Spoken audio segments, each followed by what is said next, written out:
Good morning all students. देखिए आपको यहाँ पर खाद्य उत्पादकता में सुधार बताया जा रहा था जो चैप्टर था, ठीक है। इसमें देखिए आपको सभी क्रांतियाँ बताई गई हैं और इसमें पशुपालन के बारे में बताया गया था।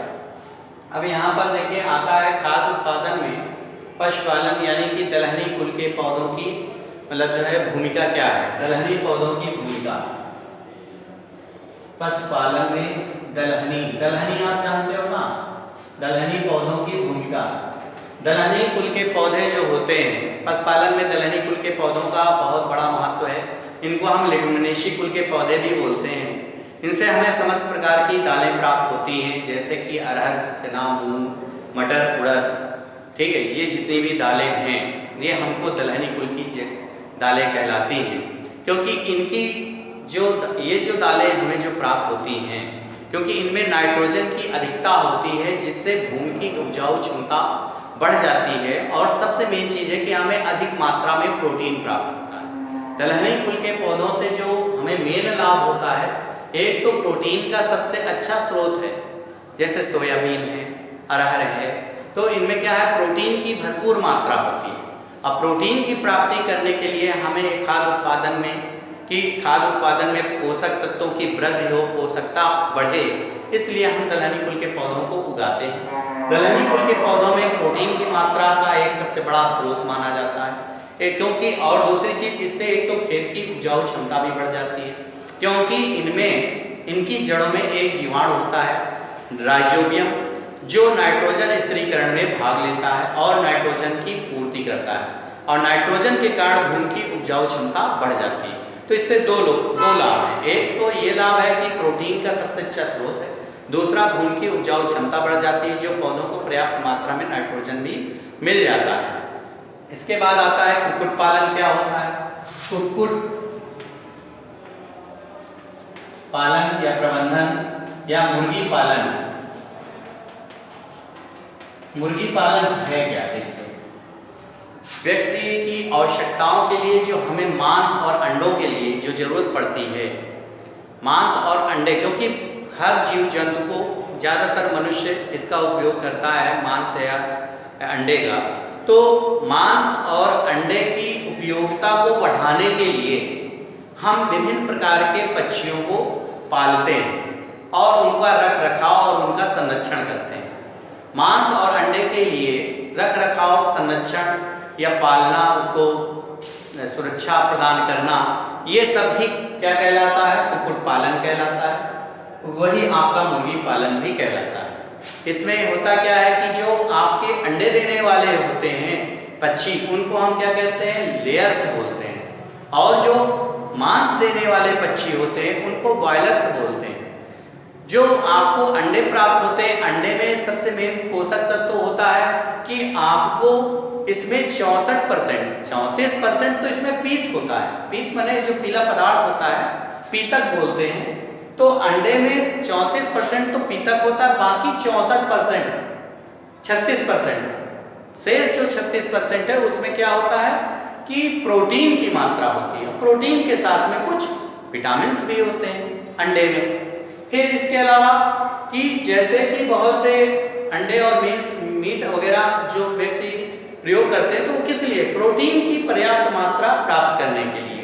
तो प्रोटीन और प्राप्त करने के लिए हम अंडों का उपयोग करते हैं, मांस का उपयोग करते हैं।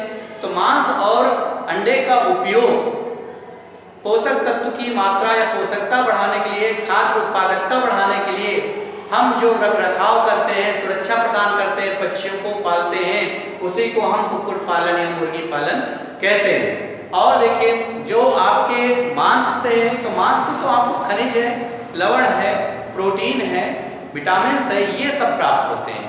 लेकिन अंडे से केवल प्रोटीन प्राप्त होता है, ठीक है। तो ये जो है क्या है, मुर्गी पालन के अंतर्गत आता है, जिससे अधिकतर परसेंटेज में बढ़ोतरी हुई है। खाद्य उत्पादन में सबसे ज़्यादा अंडे उत्पादन से या मांस के उत्पादन से सबसे ज़्यादा खाद्य उत्पादन में सुधार भी हुआ है।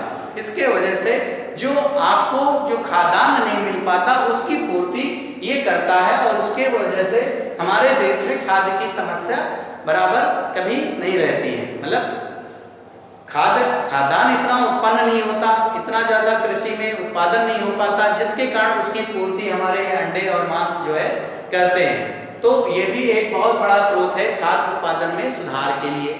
इसके बाद फसल उत्पादन में सुधार के लिए देखिए, आपको मालूम है मनुष्य हो चाहे जंतु हो, उसको भोजन की आवश्यकता होती है। जैसे कि हमको जो है कार्बोहाइड्रेट जो आपको प्राप्त होते हैं, अनाजों से कार्बोहाइड्रेट प्राप्त होते हैं, दालों से आपको प्रोटीन प्राप्त होती है, वसाओं से आपको शरीर के लिए मिनरल्स और विटामिन्स प्राप्त होते हैं। तो इस प्रकार जो आपके हैं ये फसलों से जो प्राप्त होते हैं। कुछ चारा फसलें भी होती हैं, जिससे क्या जैसे आप बरसीम है, जई है, सनई है, सूडान गैस है, मतलब सूडान जो है आपका घास है, इनको उगाया जाता है चारा फसलों के रूप में कि फसल उत्पादन में सुधार हो। इसके अलावा जैसे कि बहुत से खेती की जाती है, जैसे कि आपको मालूम है कि जो ऐसी फसलें जो वर्षा ऋतु में उगाई जाती हैं और जो जून से अक्टूबर माह के बीच में जिनका बोया जाता है, वो आपकी खरीफ फसलें कहलाती हैं। और खरीफ फसलें में जैसे मक्का है, उड़द है, अरहर है, ये आती हैं। फिर इसके चावल भी आता है खरीफ फसल में। इसके बाद आता है ऐसी फसलें जो शीत ऋतु में उगाई जाती हैं, जो जून से लेकर के अक्टूबर तक बोई जाती हैं। वो शीत जो फसलें उगाई जाती हैं उनको रबी फसलें बोलते हैं। और रबी की जो फसलें होती हैं उनमें है चना है, मटर है। तो इस प्रकार की फसलें बोई जाती हैं, गेहूँ, चना, मटर। तो जो ये बोई जाती हैं, ये नवंबर से अप्रैल के बीच में बोई जाती हैं। जो नवंबर से अप्रैल में बोई जाती हैं और शीत ऋतु में बोई जाती है, उन्हें रबी फसलें कहते हैं। और जो है जून से जो अक्टूबर के बीच में बोई जाती हैं, वो जो फसलें होती हैं वो कहलाती हैं आपकी खरीफ फसलें। उसमें मक्का है, उड़द है, अरहर है, चावल है, ये सब उगाई जाती हैं। तो इस प्रकार भी हम फसल उत्पादन में सुधार कर सकते हैं। इनका उपयोग करके फसलों के उत्पादन में बढ़ोतरी ला सकते हैं। इसके बाद आता है फसल चक्र। तो फसल चक्र के बारे में, जैसे कि एक खेत में मतलब आप देखते होंगे बहुत से लोग एक ही खेत में वही फसल को बार बार लगाते रहते हैं, जिससे उसकी भूमि की उपजाऊ क्षमता समाप्त हो जाती है। इसलिए फसल चक्र को अपनाना चाहिए। फसल चक्र का मतलब कि लगातार एक ही प्रकार की फसल का उपयोग नहीं करना चाहिए, उसको बदल देना चाहिए। उसी को हम फसल पैटर्न भी बोलते हैं। और फसल पैटर्न बोलने से भूमि की उपजाऊ क्षमता बढ़ती, पैदावार भी बढ़ जाती है, जिससे कि हमें अधिक मात्रा में उत्पादकता या खाद्य पदार्थों में उत्पादकता मिल जाती है। तो इस प्रकार हम जो है फसलों में सुधार करके, जैसे चारा फसलें उगा करके, खरीफ की फसलें उगा करके, रबी की फसलें उगा करके पोषकता में, उत्पादन में बढ़ोतरी कर सकते हैं, जो इनके उपयोग में आती है। इसी प्रकार जो है आपका, जैसे कि ये बताया गया कि दलहनी कुल का महत्व अलग है, और जो आपके कुक्कुट पालन में है, मुर्गी पालन में जो मांस और अंडे के लिए पक्षियों को पाला जाता है, वही आपका मुर्गी पालन है। तो इस प्रकार हम सभी का ये पालन कर सकते हैं और उत्पादकता को बढ़ा सकते हैं। शेष रह गया फसल चक्र के बारे में, तो उसको कल हम जो है फिर से डिटेल में बताएंगे नेक्स्ट डे। थैंक यू बेटा।